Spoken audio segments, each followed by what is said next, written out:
respeito da organização do espaço escolar seriado, né, através de séries, onde a gente vai aí observar alguns pontos, ou pelo menos conversar sobre alguns pontos que possam ser positivos, né, em relação a essa organização seriada, né, e através de ciclos. A gente já debateu algumas questões sobre isso, né, essa familiaridade e também diferença dessa questão. Deixa eu fechar o microfone aqui. Dessa questão seriada.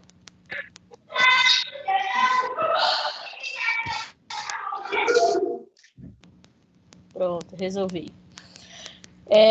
Justamente essa questão dessa organização feita através de séries e ela feita através de ciclos, né?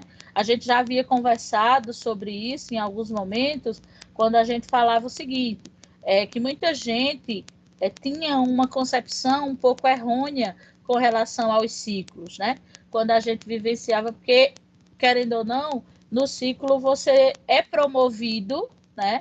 Você é promovido para a série seguinte, você não é retido. Então, tem muitos profissionais que não entendem essa estrutura, né? Porque no trabalho seriado, você só é promovido para a série seguinte caso você consiga desenvolver todas as competências de todas as disciplinas. Então, eu só vou para a segunda série, por exemplo, né? Como era no método quando eu era aluna, eu só vou para a segunda série se eu conseguir passar em todas elas, em todas as disciplinas que foram trabalhadas na primeira série. Já quando a gente vai olhar os ciclos, não é dessa forma. Então, assim, a gente tem algumas questões favoráveis e desfavoráveis nos dois ciclos, né? Porque quando eu me refiro a ciclo, então eu tenho um primeiro ciclo, né? Que envolve primeiro, segundo e terceiro ano. E nesse período, esses alunos não são retidos, né? Então, do primeiro, ele vai para o segundo, do segundo, ele vai para o terceiro, sem que ele seja retido. Ele é promovido, né? De acordo com a idade dele, no caso, e não de acordo com o conhecimento adquirido por ele. Porém, a gente tem aí, obviamente, uma gama de habilidades a serem desenvolvidas em cada uma dessas séries.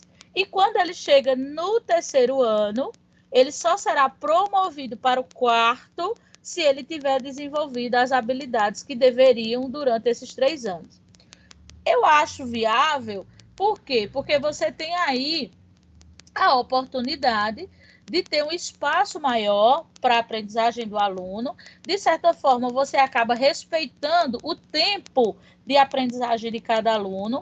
Por quê? Porque tem muitos alunos que têm um tempo de aprendizagem diferente. Então, alunos que conseguem aprender e desenvolver muito rapidamente, já tem alunos que demoram um tempo maior, e aí você dando essa janela de espaço, esse aluno vai ter a oportunidade de poder, né, acompanhar a turma durante esse período. Já quando a gente falava de seriação, não era assim, não. Então, eu tenho um ano letivo para vivenciar, eu tenho as habilidades para vivenciar, e aí, se no final do ano eu não conseguir, eu não vou ser promovido para a série seguinte. Aí, onde é que eu acho extremamente injusto essa questão da seriação?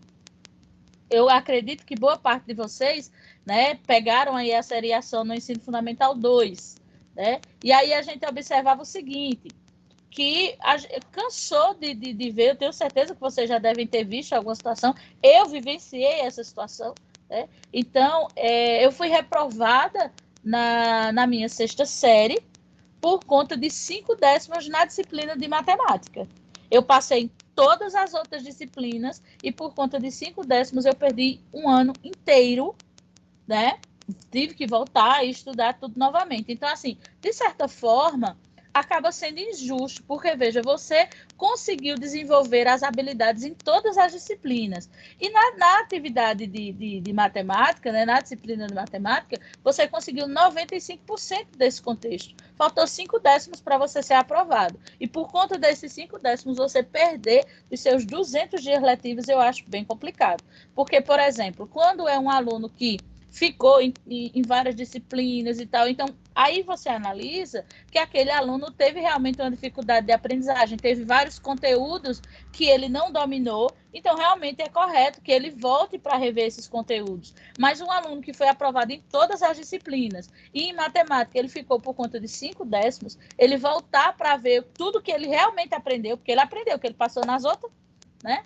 Então, nessa área, nessa parte especificamente, eu acho realmente um pouco injusto. Aí a gente quebra do outro lado que hoje em dia isso não acontece mais. O que é que a gente tem? A gente tem uma progressão parcial, que também é uma questão que levanta bastante discussão. Por quê? Porque o aluno ele pode ficar até em 3 disciplinas, se não me falha a memória. Se eu tiver errado, alguém me corrija aí, por favor.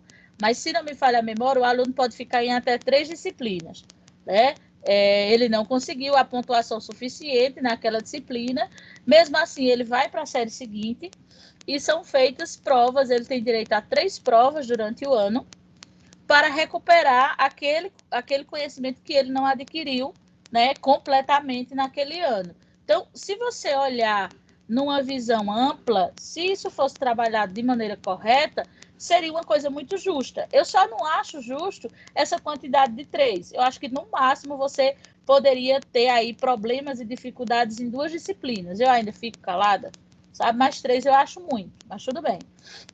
E aí você tem o professor, né, daquela disciplina, onde você não conseguiu alcançar a pontuação necessária, ele vai te preparar um material de estudo, né, a quantidade, a lista de assuntos a serem estudados, e aí agora a responsabilidade é sua. Você é quem vai ter que fazer trabalhos paralelos, estudar, para se preparar para a prova, né? Você tem aí 3 chances de fazer essa avaliação. Caso você não consiga passar nessas 3 oportunidades que você tenha, você volta para a série onde você não conseguiu desenvolver as habilidades. Seria o justo, mas infelizmente não funciona dessa forma. O que é que acontece? O aluno passa na progressão parcial, né? E aí os professores são cobrados para que aquele aluno passe de todo jeito. Ele vai fazer as provas parciais, né? As progressões parciais dele, né? Mas existe aí uma cobrança em cima do professor que aquele aluno passe. Então, desde que essa questão da progressão parcial aconteceu, eu nunca vi um aluno voltar, ou seja, que ele não tenha conseguido passar nas 3 progressões que são realizadas e que ele volte para a série original. Eu nunca vi isso acontecer. Por quê? Porque existe uma cobrança muito grande em cima dos professores para que aquele aluno passe, para que aquele aluno vá, para que ele não volte, né? Então, muitas vezes, o professor acaba facilitando demais para que aquele aluno passe e a gente se livre daquele problema, vou dizer no popular, né? Então, assim, nós temos muitos contextos educacionais que foram pensados de maneira muito sensata, mas que na hora da realização, efetivamente, esses entraves aí acabam deixando a coisa muito solta, né? Porque, por exemplo, o aluno ele não conseguiu desenvolver aquela habilidade. Então, ele teria que ser chamado à responsabilidade. Olha, você tem uma oportunidade, você vai seguir para a série seguinte, mas você precisa se dedicar, você precisa estudar essa disciplina que você não conseguiu e você precisa realmente fazer uma prova. Caso você não faça, você vai voltar para a série original. Então, assim, se fosse chamada a responsabilidade desse aluno e se realmente eles vissem que se o aluno não conseguisse, ele realmente regrediria aquele ano letivo, aí eles tomariam um pouco mais de cuidado e etc. Então, o que a gente vê não é muito isso na realidade, assim, né? Alguém tem alguma contribuição para falar em relação à questão desse modelo seriado ou através de ciclos?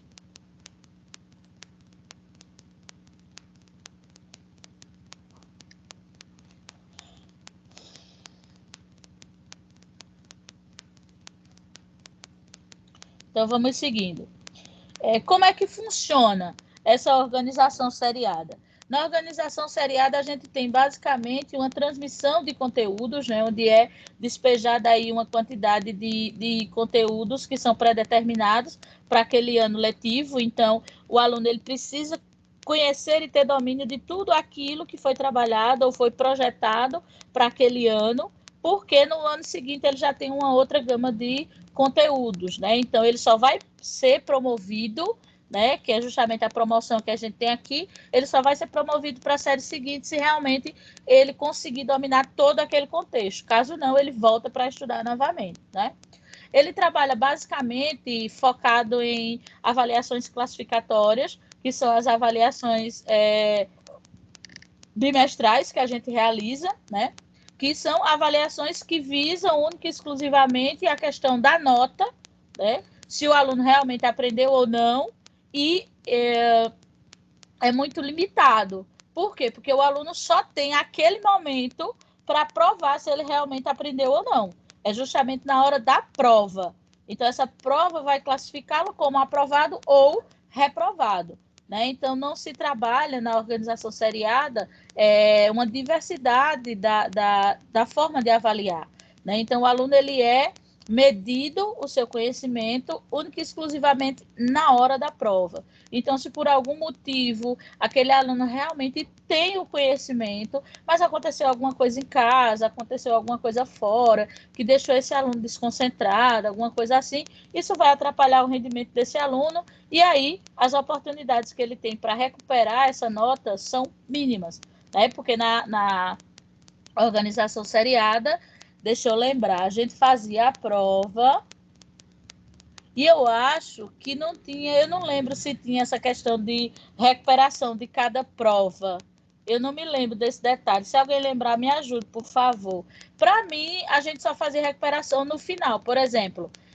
Porque no primeiro semestre, no primeiro bimestre, vamos dizer assim, a gente não faz só uma avaliação, a gente faz várias, né? Tem o exercício e tem a prova. Se eu não me engano, era isso. A gente tinha um exercício, né? O teste antes, tinha a prova e se eu não conseguisse naquelas duas, porque a nota era somada, né? Somado e dividido por 2, caso eu não conseguisse a pontuação necessária, eu tinha a recuperação daquela unidade. Se eu não me engano, era assim que funcionava. Ou seja, eu só tinha disponível uma oportunidade de recuperação, né? Então, eu tenho o meu teste, era feito um teste com uma quantidade de conteúdos. Quando eu ia para a avaliação, a gente tinha novos conteúdos junto com os conteúdos do teste. Então, caso eu não conseguisse, né, vamos dizer, a nota do meu teste foi ruim, então eu sabia que eu tinha que estudar muito na prova, porque eu precisava cobrir aquela nota do teste. Caso eu não conseguisse, eu ia para a prova de recuperação. Mas aí eu só tinha a prova de recuperação para tentar melhorar a minha nota, né? Então, nesse modelo de seriação, a oportunização de recuperação, de você correr atrás do prejuízo era bem pouco, era só uma mesma quando eu vou fazer a recuperação. Se eu não conseguir, tchau pro louro. E aí ela também foca muito na questão da memorização. Então, quem também, né, teve aí a oportunidade de estudar nessa organização seriada vai lembrar que a gente trabalhava muito a questão do questionário. História, nossa, história, geografia, ciências, que são matérias, querendo ou não, um pouco mais decorativas, né? A gente tinha infinitos, né, questionários. Então, quando a gente ia fazer prova, a professora fazia um questionário com 15, 20 perguntas, né? Aquela velha famosa, o que é, né?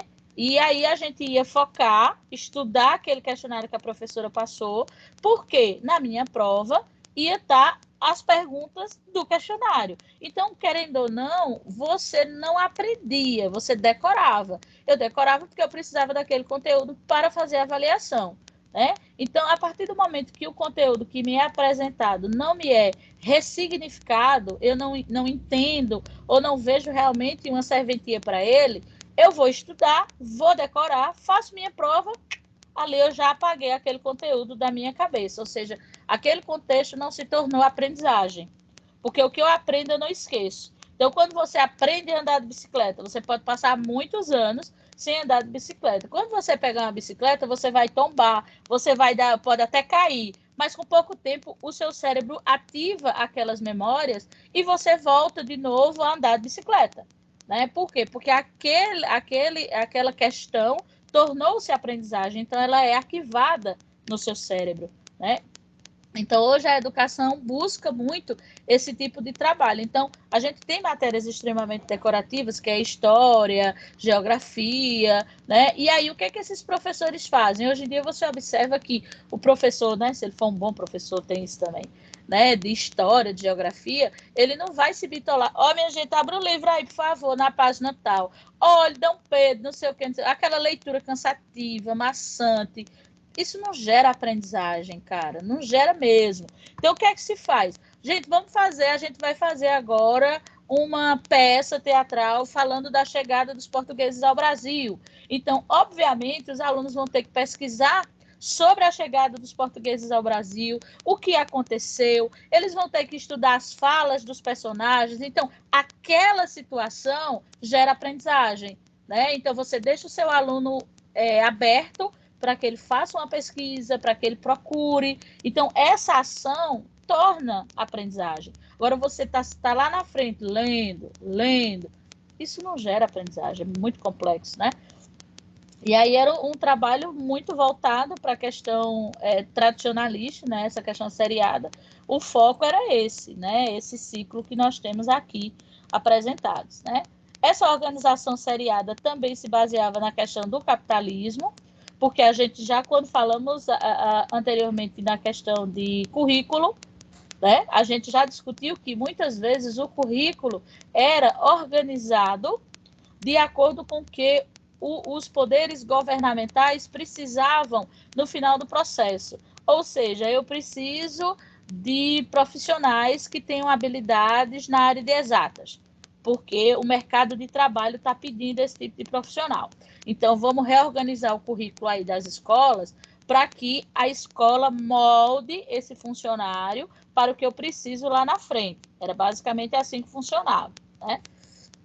E aí, querendo ou não, nesse tipo de formatação, né, você acaba selecionando seus alunos, porque você sabe que cada pessoa individualmente ela vai ter habilidades específicas, certo? Ou seja, eu tenho habilidades para áreas das exatas, então eu gosto de matemática, eu gosto de física, eu gosto de química, eu tenho, como é uma coisa que eu gosto, eu tenho facilidade de aprender, né?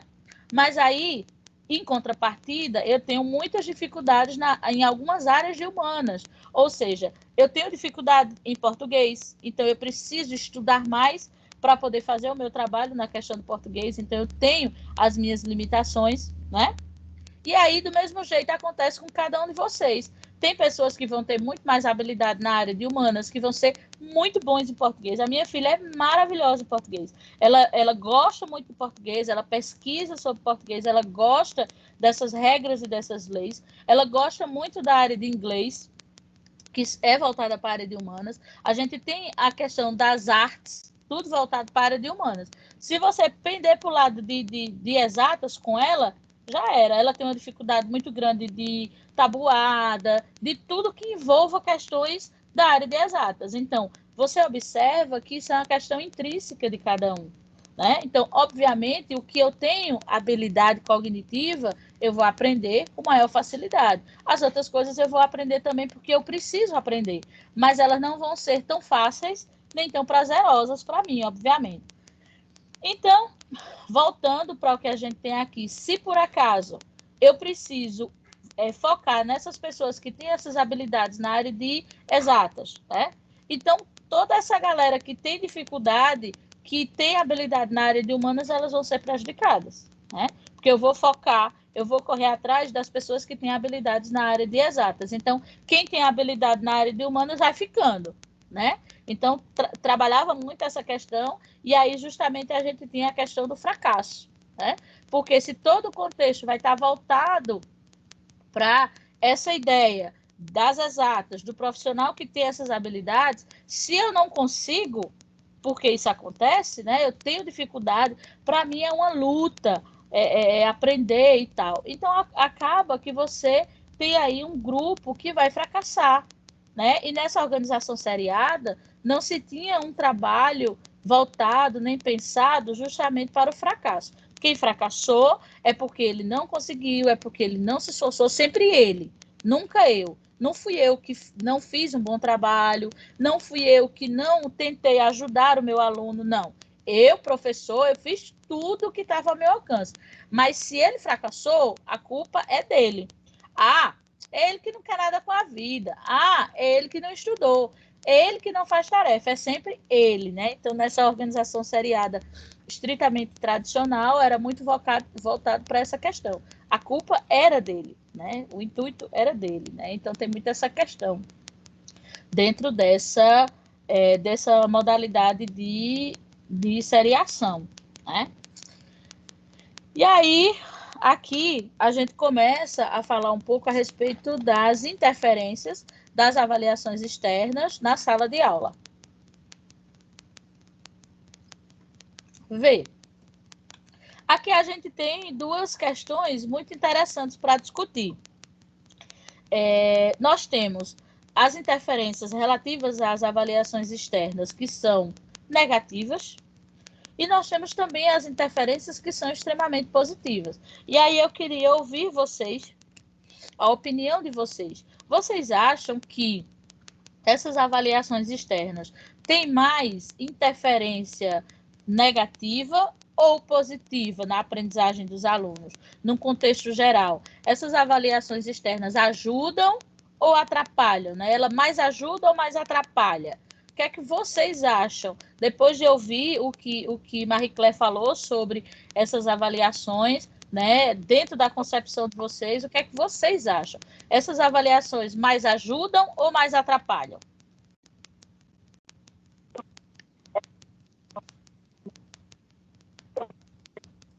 Eita, a internet tá ruim, Fernanda. Fernanda, bom dia, agora eu tô te ouvindo, diz. Na minha opinião, porque assim, peraí, eu vou. Ô, Fernanda, tua internet tá muito ruim, a gente não tá conseguindo te ouvir.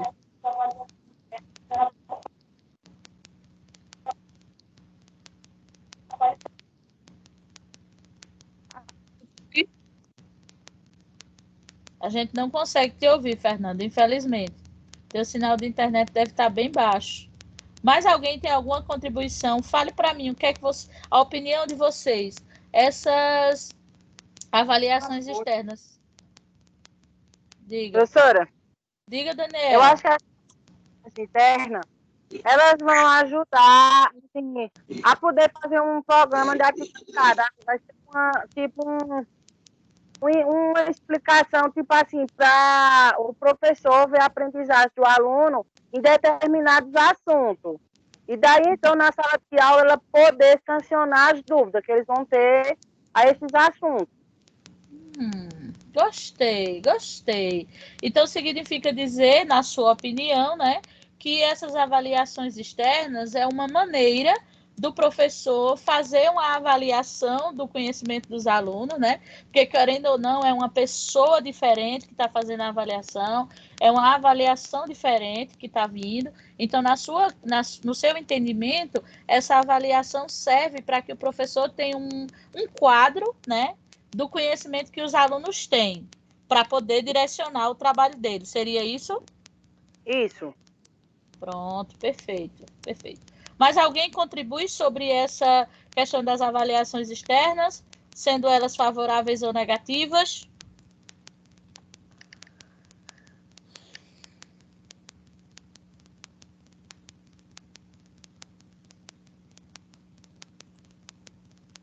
Então, vamos começar a discutir sobre.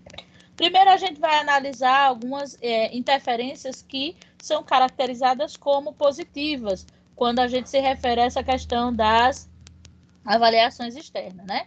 Então, ela serve, né, para que você avalie o seu aluno e também o seu trabalho pedagógico, como o Daniel muito bem frisou, né? Você tem condições de avaliar a aprendizagem dos seus alunos e também de fazer uma avaliação sobre o seu trabalho pedagógico. Porque se os seus alunos estão conseguindo evoluir, se eles estão conseguindo aprender, significa que você está conseguindo fazer um trabalho legal, você está conseguindo chegar até esses alunos, né? Então, o resultado está sendo aí favorável, seria um feedback positivo, né?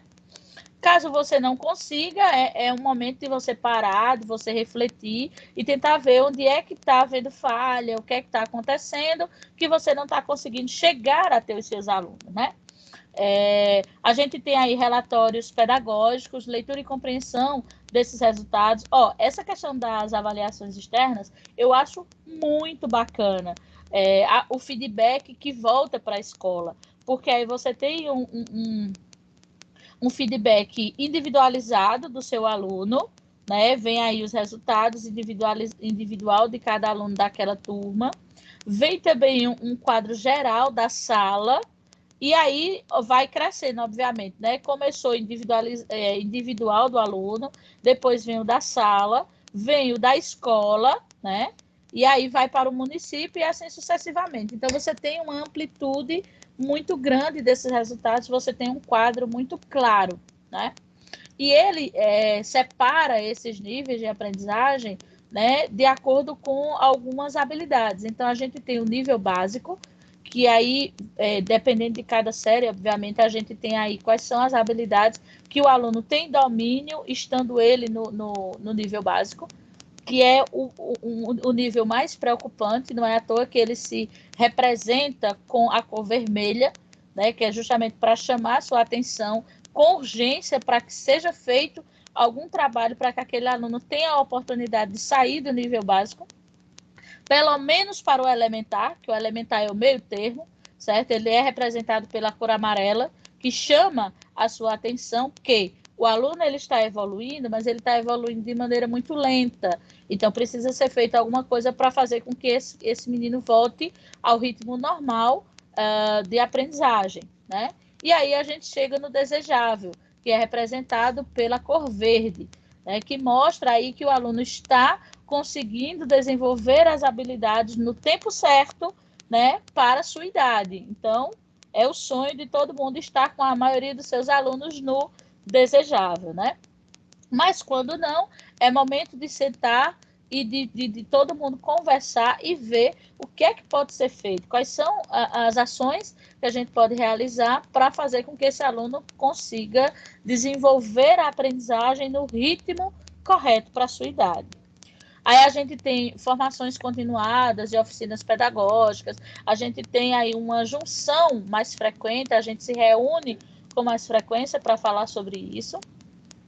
Contempla-se novas metodologias, né, conteúdos e um olhar para o desempenho do aluno. Então, isso são interferências muito positivas, porque o foco total é voltado para o aluno, mas não como era antigamente, com o foco de apontar que ele não conseguiu porque ele não quis, porque ele não estudou e etc.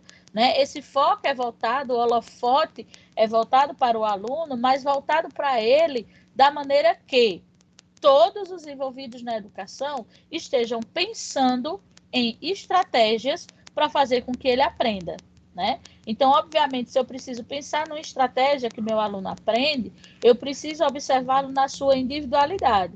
Então, eu preciso ver, poxa, Daniel tem determinadas dificuldades na área de história, Daniel tem dificuldade nisso. Então, o que é que a gente pode fazer? Junto com o Daniel, dentro da minha sala, quais são os outros alunos que têm dificuldades parecidas com a dele? Para que a gente possa juntá-los e tentar fazer um trabalho exclusivo para Daniel e as dificuldades que ele tem junto com esses outros alunos, né? Então, é dessa forma que é pensado. Você vai ver as dificuldades que o aluno tem, né, para que você tente, junto com a escola, fazer uma ação para tentar ajudar. Eu estava dando essa aula ontem e uma aluna me deu um exemplo que eu achei muito interessante, né? Ela veio de uma outra cidade estudar aqui, né, em Pão de Açúcar, mais especificamente, e aí ela disse que na sala que ela foi inserida, ela tinha aula normal junto com os colegas dela até uma determinada hora. Vamos dizer, a gente termina o horário de 11h45. Ela disse, olha, professora, a gente tinha aula normal, todo mundo junto até as 11 horas. Quando dava 11 horas, era um grupo pequeno, então eram 4, 5 alunos, a gente saía da sala, ficava na cantina, ficava no pátio, tinha alguém ali junto com a gente, observando a gente fazer a tarefa, e os outros alunos ficavam na sala. porque nesse momento a professora ia trabalhar com a cartilha de alfabetização. Então, o que é que isso nos chama a atenção? Eu tenho uma sala de aula onde a grande maioria dos meus alunos não sabe ler. Então, eu preciso seguir o cronograma, isso é fato. Então, eu vou dar aula até uma determinada hora para todo mundo, né?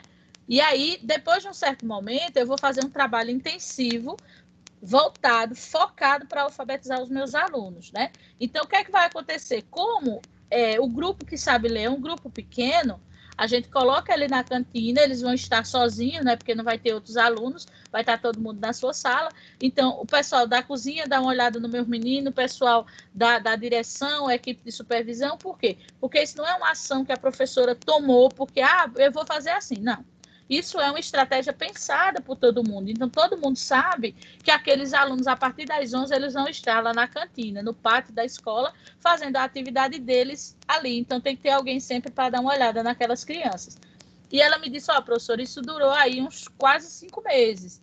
Todo dia a gente fazia dessa forma. A professora tirava 1 hora do dia só para trabalhar a alfabetização desses alunos. Porque a gente sabe que, segundo a ciência, se o aluno não tiver nenhum tipo de deficiência mental, ele não tiver nenhum tipo de retardo, se for feito um trabalho intensivo focado num objetivo, que no caso é ensiná-lo a ler, essa criança consegue aprender dentro de 3 meses, né? Então, veja, você não precisou parar a sua turma, né? Você precisou aí pedir a ajuda da escola para fazer um trabalho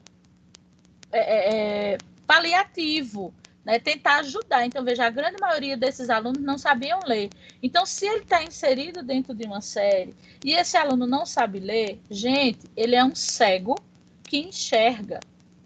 Esse é um dos grandes fatores de indisciplina, porque o que o professor está falando, ele não entende. Ele não consegue escrever, ele não consegue ler o que o professor colocou no quadro. Então, a professora dá uma atividade para ele. Ele não vai conseguir fazer. Então, o que é que ele vai fazer? Raiva, né? Eu vou perturbar, porque muitos deles têm vergonha de dizer que não sabe. Ele não faz a tarefa dele. Então, o professor muitas vezes nem sabe que ele não sabe ler. Porque é um menino que é muito levado, que bate nos outros, que perturba e que não faz a tarefa. Então, a pessoa pensa que é só indisciplina, né, mau comportamento, e às vezes não é. Esse mau comportamento dele é justamente para camuflar essa falta de conhecimento que ele tem. E aí você só vai conseguir descobrir isso através de conversa, de observação, quando chegar uma avaliação externa, por exemplo. Aí você diz, poxa, fulano não sabe ler. Né? E aí essa professora pôde identificar que boa parte dos seus alunos não sabiam ler. E aí todo mundo junto pensou nessa estratégia. Vamos tentar fazer desse jeito para ver se a gente consegue, fazer um trabalho efetivo, a gente consegue fazer com que esse aluno consiga aprender durante esse intervalo de tempo, né? Porque se ninguém fizer nada por ele, só um minutinho, viu, pessoal? Ô, Joyce.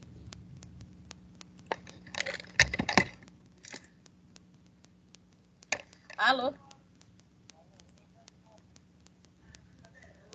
Pronto, pois então eu vou mandar o rapaz aí, viu? Só um minuto. Você tá com um caminhão, é? Um Toyota Vinho, né? Pronto, certo, perfeito. Tchau.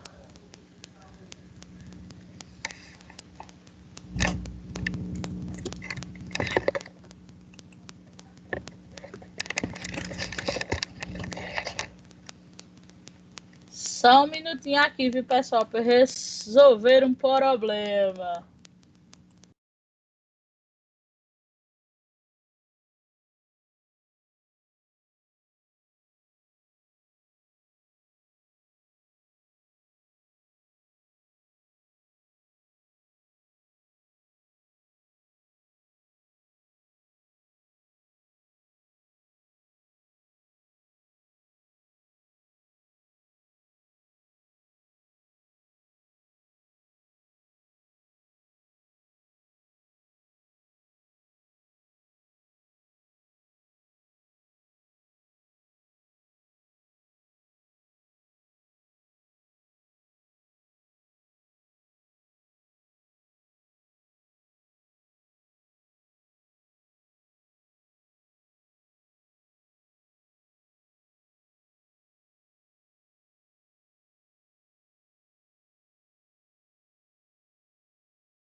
Pronto, pessoal, voltando. Desculpem aí, resolver uma questãozinha aqui em casa.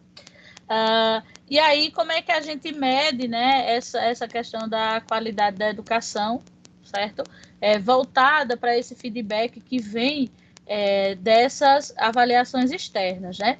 Então, assim, quando os resultados dessas avaliações externas chegam na escola, né, ou ela é uma alegria muito grande ou uma tristeza muito grande, né? Se a gente tiver aí com a boa parte dos nossos alunos, pelo menos no nível elementar, já deixa a gente um pouco animado. Mas mesmo assim a gente precisa aí realizar um plano de ação, alguma coisa para tentar fazer com que os nossos alunos avancem nesse conteúdo, né?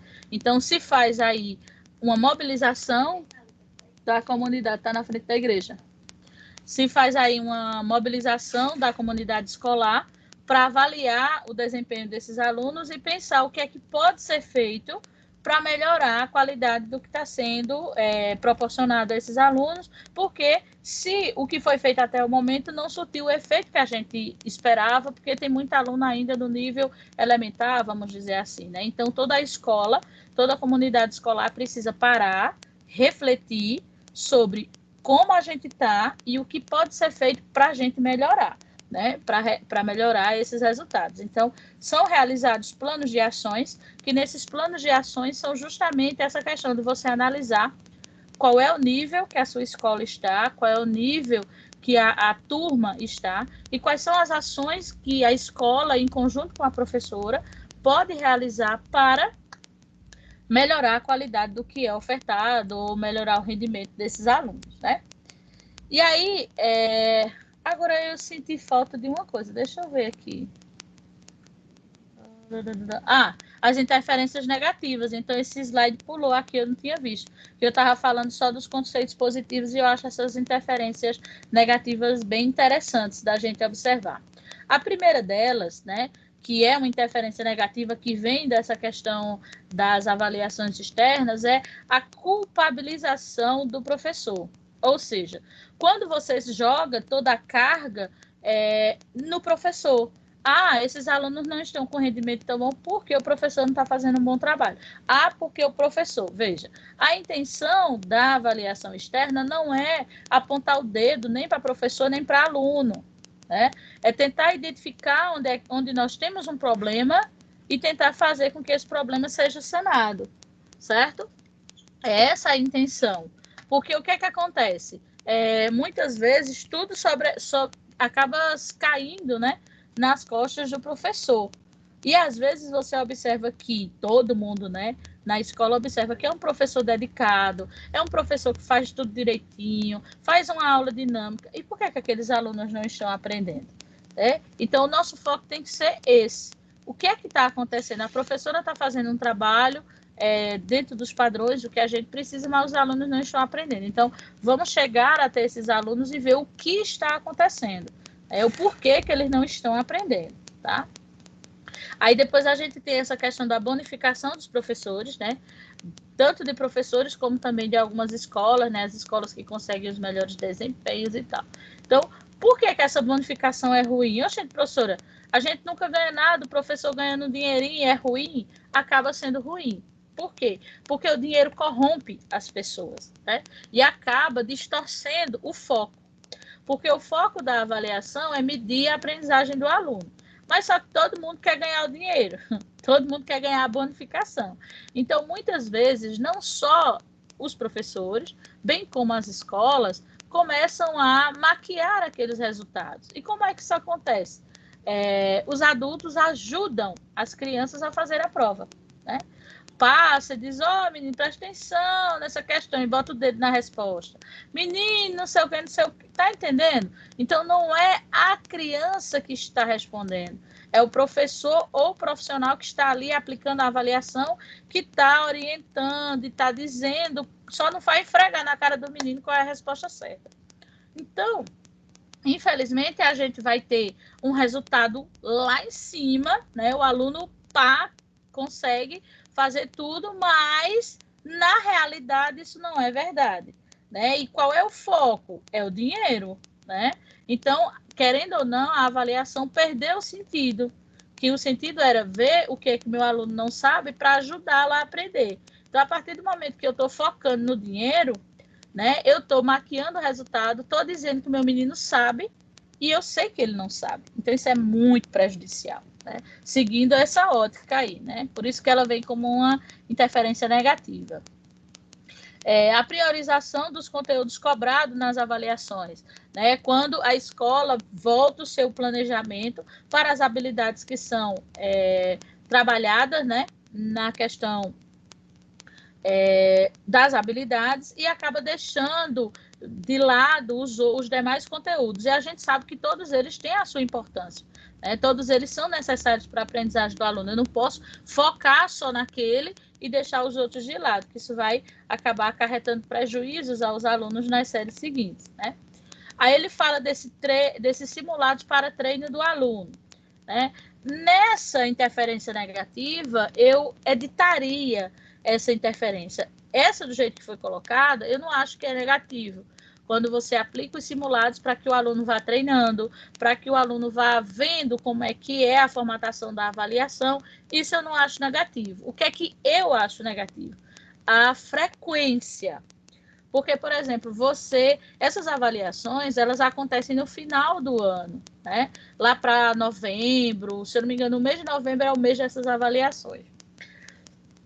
E aí, o que é que acontece? Quando você faz isso com muita frequência, ou seja, no final de cada semana ou a cada 15 dias, isso fica muito cansativo para os alunos. Então, eu acho que esses simulados para treino, o que eu acho negativo é a frequência. Você fazer com muita frequência, né? Porque, querendo ou não, esse simulado é uma junção de, no mínimo, aí de 10 a 15 perguntas. Aí, para o aluno fazer sempre é cansativo, perde o sentido, na minha opinião.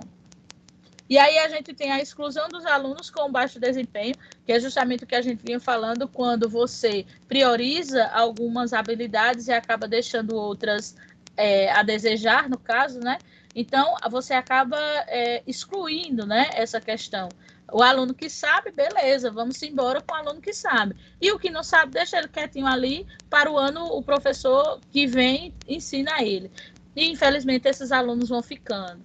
Então, isso é extremamente prejudicial para eles, né? A qualidade da educação. O MEC e outras instituições elaboram esses indicadores de desempenho, que é justamente o que eu estava falando anteriormente, que envolve o básico, o elementar e o desejável, né? Ele elabora esses indicadores e coloca as habilidades que o aluno tem para estar naquela modalidade, né? Então, ele vai medindo a qualidade da educação a partir dessas habilidades. Isso aqui eu já falei. Pronto. Aí, agora eu quero ouvir vocês. Vocês já estão muito calados, certo? Olha, eu quero ouvir a opinião de vocês sobre o que é ser um bom professor. Na opinião de vocês, o que é que ele precisa ter para ser um bom professor? Eu quero ouvir vocês agora.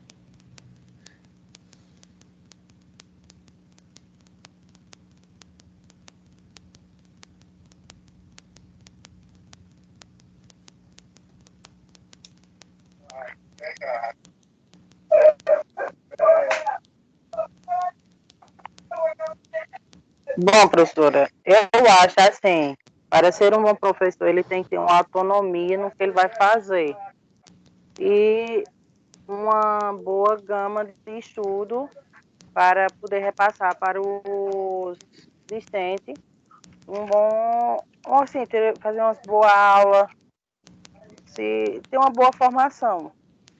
Ok. Ó, na minha opinião, eu acho que para ser um bom professor, diga lá, muito bem, olha. Eu acho que para ser um bom professor, primeiro tem que gostar da sua profissão. Você tem que ter amor por ela. Aí você sempre vai procurar, tá se especializando, vai fazer aquilo com carinho, vai olhar para os alunos com outros olhos. Porque tem gente que não gosta, tem a profissão, mas só por dinheiro.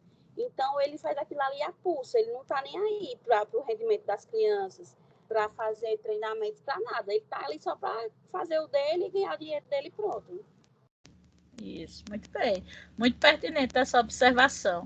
E aí, eu acho que, assim, para que você forme um bom professor, eu acho que o profissional ele precisa estar disposto. Ele tem que estar disposto. A partir do momento que você está disposto, você vai pesquisar melhores maneiras de dar uma boa aula, você vai ver, como Luana disse, os seus alunos com outros olhos, você vai ver as dificuldades que ele tem, vai procurar meios para tentar sanar aquela dificuldade. Então, o profissional ele tem que estar disposto, né? Porque isso não é fácil. Essas alterações, elas não são fáceis, né? Então, quando você migra aí de uma modalidade para outra, você, enquanto profissional da educação, precisa saber qual é a modalidade de ensino que você se identifica, qual é a modalidade que você, enquanto professor, se identifica. É educação infantil, é ensino fundamental do 1º até o 5º ano, né? Eu, enquanto professora, eu me identifico com alunos do 1º ao 5º, e principalmente com os alunos do 4º e do 5º, porque eu gosto de criança grande. Então, eu tive a experiência, durante o meu processo, de identificar. Professora, como é que a senhora identificou? Através da vivência. Eu recebi uma oportunidade, primeiro eu sempre trabalhei com crianças maiores e tal, e aí eu recebi a oportunidade de trabalhar com uma turma de alfabetização de 6 anos. E eu fui, né? Eu gosto muito dessas questões, e a gente, na época eu era contratada, o que aparecesse a gente ia, né? Linda e loira, vamos embora. Fui para creche, para crianças de 6 anos, não era os pequenininhos não, viu? Era menino de 6 anos. Que naquela época a alfabetização ainda era na creche. Gente, eu quase enlouqueço. Eu quase perco meu juízo. Eu passei 4 meses com eles, 4 meses. E eu identifiquei naqueles 4 meses que eu não tenho perfil de professor de educação infantil. Eu quase perco meu juízo. E eu ficava muito frustrada. Eu chorava que nem doida quando eu chegava em casa. Porque eu gosto muito de alfabetizar. Eu amo alfabetizar. Eu gosto de fazer aqueles textos, de enfeitar a sala. Tudo isso eu gosto de fazer. Mas a dependência das crianças, aquele, ô tia, aquilo me enlouquecia. E eu não conseguia conviver com eles e fazer com que eles fizessem as coisas. Ou seja, gente, agora é hora da gente sentar, de fazer a tarefa, tarará. Porque você vê na educação infantil que é bem bonitinho, né? Ele já sabe, é hora de fazer a tarefinha, hora disso, hora aquilo. Eu não conseguia.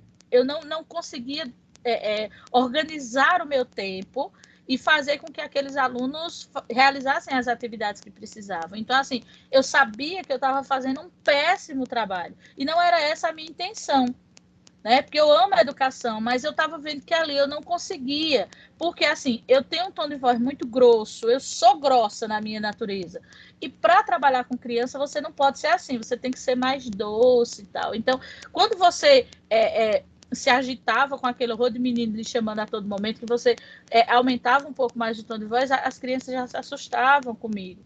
Então, para mim, foi um calvário esses 4 meses que eu passei na educação infantil, mas para mim foi um aprendizado muito grande, né? Porque eu acho incrível o trabalho que é feito em educação infantil. Eu acho a coisa mais linda, eu fico boba, né? Porque quando a gente tem apresentações na escola, eu não perco nada. Porque eu fico assim olhando e digo, meu Deus, como é que essas heroínas conseguem fazer essas crianças ensaiar uma peça? Porque, minha gente, quando vem folclore, vem esses projetos, aí ela bota esses meninos para ensaiar uma peça teatral. Minha gente, isso não é de Deus, não. Eu digo, como é que elas conseguem fazer uma coisa dessa se eu não conseguia nem dar uma aula? Por quê? Porque elas têm o dom. Para tudo você precisa ter um dom, né? Então, eu não consigo trabalhar com criança pequena, eu não tenho jeito para trabalhar com criança pequena.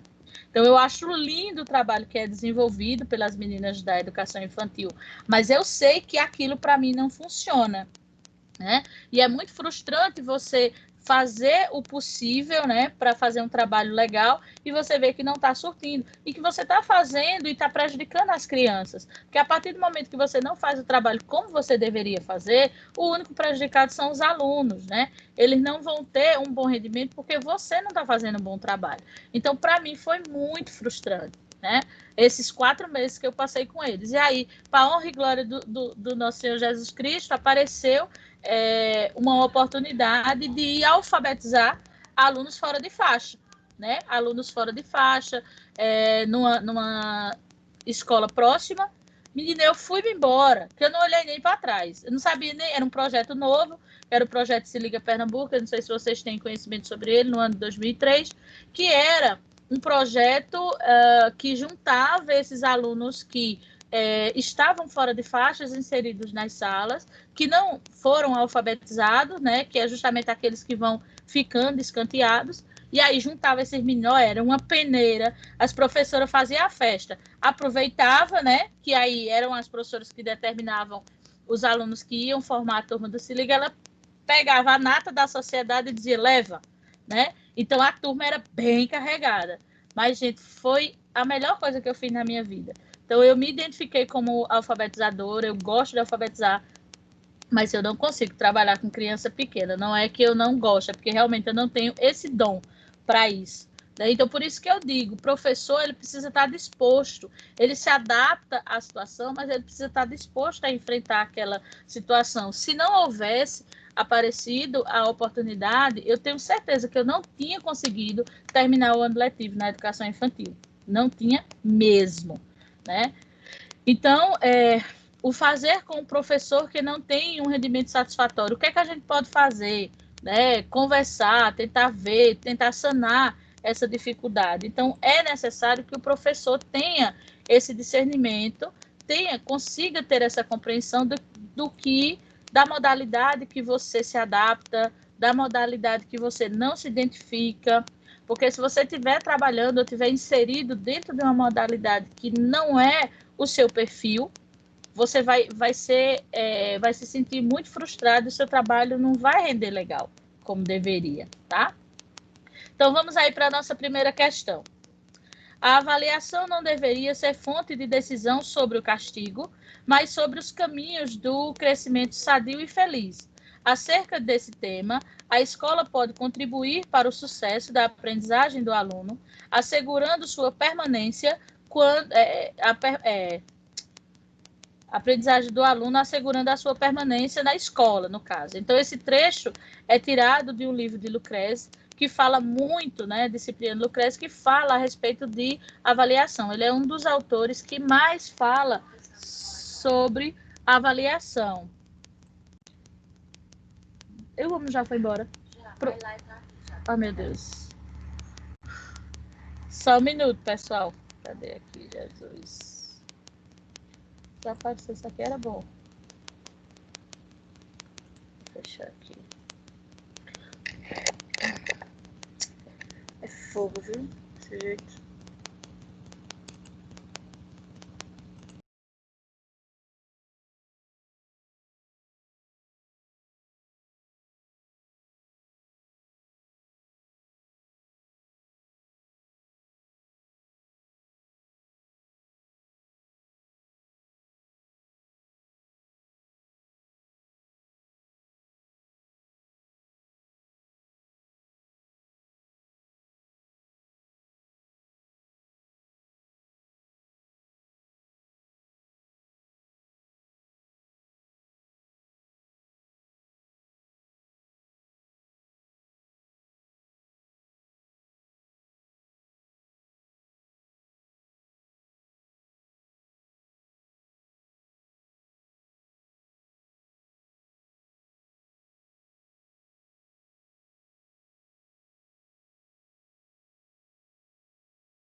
Deixa eu voltar aqui, meu povo, que hoje está daquele modelo. Vamos terminar a nossa correção. Deixa eu voltar o slide, que ele por algum motivo saiu.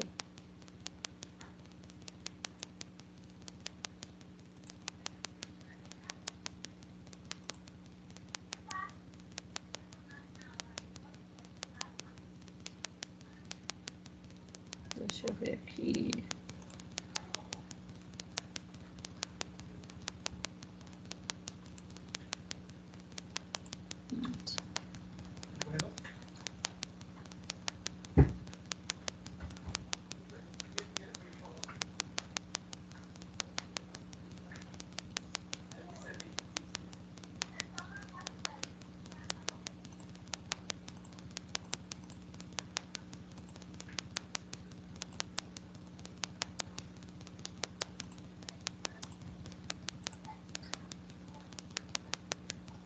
Pronto.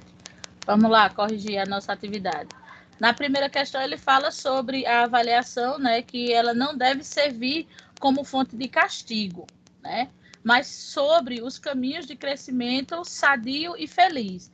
Então, Cipriano Lucrez, ele fala que essa avaliação não deve servir como forma de punição, ou seja, como forma de constrangimento, como muitos professores fazem ao final, quando vai fazer correção, alguma coisa do tipo, que faz esse tipo de trabalho. Então, isso não deve funcionar. Então, ele começa falando que se deve considerar o erro como fonte de punição e não como possibilidade de nova conduta. Isso aqui está errado, né? Você precisa desmistificar essa questão do erro. Você precisa mostrar aos seus alunos que o erro é necessário para a aprendizagem, que é necessário que ele erre para que ele possa evoluir, para que ele possa aprender, que errar é normal e é necessário para que ele consiga aprender, né? Então, é importante que você, enquanto professor, explique isso a seus alunos, que não é ruim a gente errar, é necessário que a gente erre. Eu só posso aprender a partir do momento que a gente comete os nossos erros, né? Despreocupada com a individualidade do aluno, ou seja, ele fala que a avaliação não precisa se preocupar com a individualidade do aluno, não. A gente faz uma avaliação e pronto, e aí quem conseguir bem, quem não conseguir, da próxima ele aprende. É essa o que fala, essa segunda frase, que realmente ela está errada, né? Na letra C diz assim, utiliza medidas punitivas para adequar a criança à escola, ou seja, fazer com que a criança se molde àquela disciplina, né, punindo essa criança. Isso também está totalmente errado, fora da casinha, né? Possibilita um ambiente de liberdade e de atenção à singularidade do aluno. Esse daqui seria o sonho de consumo, né? Você ter um ambiente em que o aluno tenha liberdade para se expressar, para falar, para dizer, professor, olha, eu não entendi não. E o professor ter a humildade de voltar a esse contexto e tentar explicar isso aos alunos dele, né? E dar atenção a essa dificuldade, como eu tinha dado o exemplo no começo, né? Daniel tem dificuldade nessa habilidade, então vamos tentar fazer um trabalho para ver se a gente consegue ajudar Daniel a evoluir com relação a essa dificuldade que ele tem, né? Então, é respeitar essa singularidade, essa dificuldade que cada um deles tem. Favorece a baixa autoestima do aluno, porém, assim, ele se sente mal e estuda. Isso aqui é totalmente contraditório, né? Você aí derrubar a autoestima desse aluno, porque aí quando ele estiver bem frustrado, ele vai realmente resolver estudar. Isso não funciona, né? Então, a gente vê que a educação ela está muito voltada à questão da autoestima do aluno. Você mostrar que ele tem capacidade, mostrar que ele pode, né? E não o contrário. A avaliação dos processos de ensino e de aprendizagem na escola estão intrinsecamente articuladas às concepções e práticas expressas no currículo. A gente já trabalhou sobre isso, ou seja, a educação, a avaliação, esses processos de ensino e aprendizagem inseridos na escola estão articulados com essa questão do currículo? Na primeira diz assim, a avaliação da aprendizagem evidencia a concepção do homem expressa no currículo da escola. Isso está certo, né? Então, essa concepção de homem, essa concepção de cidadão, de como ele vai sair da escola, está intrinsecamente ligado à questão do currículo e da avaliação. O currículo se molda de acordo com o que eu espero desse aluno no final do seu trajeto. Então, obviamente, a avaliação está interligada com esse contexto. A avaliação não evidencia a concepção do homem a ser formada e nem interfere na aprovação ou na reprovação do aluno. Isso aqui está errado, né? A avaliação ela está diretamente ligada à aprovação e reprovação do aluno, né? Então, principalmente quando a gente volta para essa avaliação escrita, classificatória, né? Então, o aluno ele só vai ser aprovado se ele passar na prova, né? Então, quando ele diz que não evidencia, está errado, né? Evidencia e muito. A avaliação da aprendizagem expressa também a concepção do professor sobre o que tenha a ser ensinado, aprender e avaliar. A avaliação da aprendizagem expressa também a concepção do professor sobre o que vem a ser ensinar, aprender e avaliar. Ou seja, esse professor ele vai evoluir a sua forma de ensinar, ele vai analisar através dos resultados avaliativos a melhor forma de ensinar aos seus alunos. Ele aprende junto com esses alunos, né? E ele avalia não só a aprendizagem desses alunos, como o seu trabalho pedagógico, né? É uma questão aí que fecha o ciclo. A avaliação dá um feedback não só ao aluno a respeito da sua aprendizagem, mas também ao professor com relação ao que esse aluno aprendeu e como você está passando esse conteúdo para os seus alunos, tá? Então, para a nossa segunda questão, a alternativa correta seria a nossa letra A.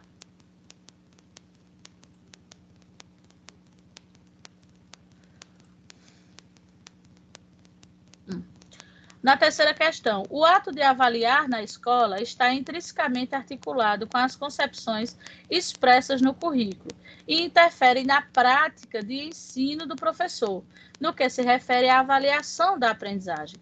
Analise as alternativas abaixo e indique a correta. A avaliação da aprendizagem não sofre influência do currículo. A gente já viu que está errado. A avaliação ela está intrinsecamente ligada ao que pede o currículo, senão não tinha nem coerência. Qual é o norte que eu vou ter para avaliar os meus alunos, se não for o currículo que está sendo aplicado na instituição?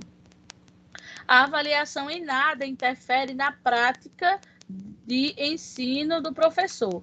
Bem, se a avaliação que você está desenvolvendo pelos seus alunos não interferir na sua prática pedagógica, isso é muito prejudicial, né?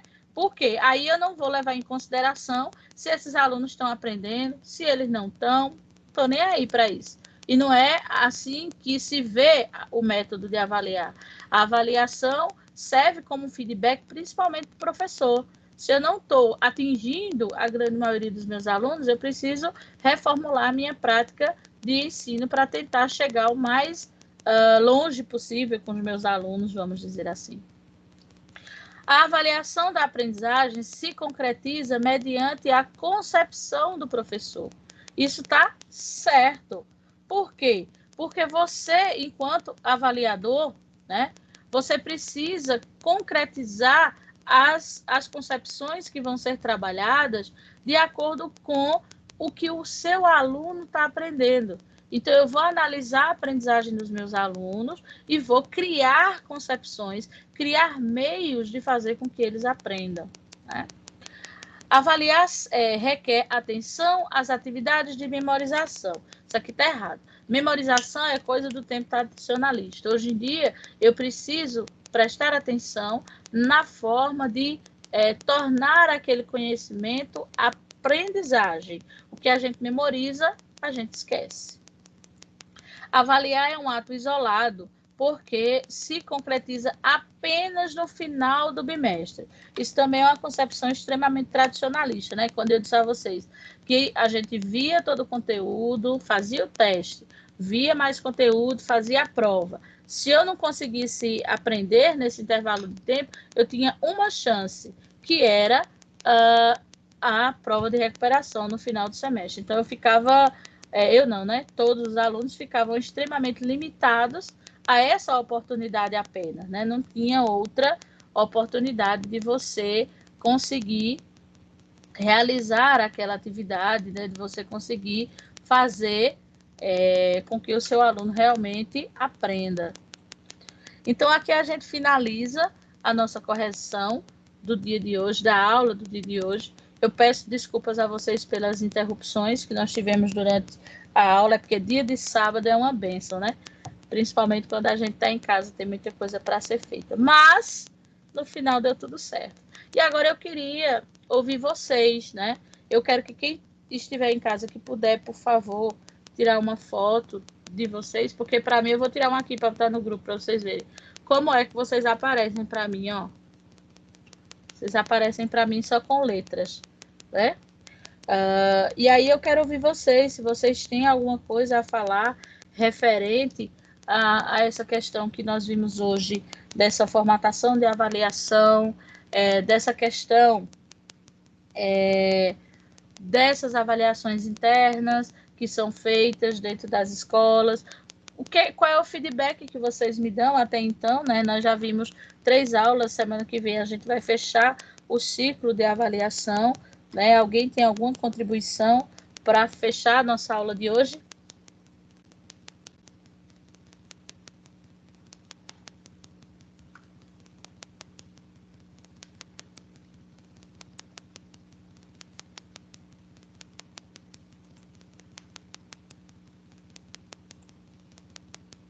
Agora eu entendi porque foi que a Amanda escolheu a área de matemática.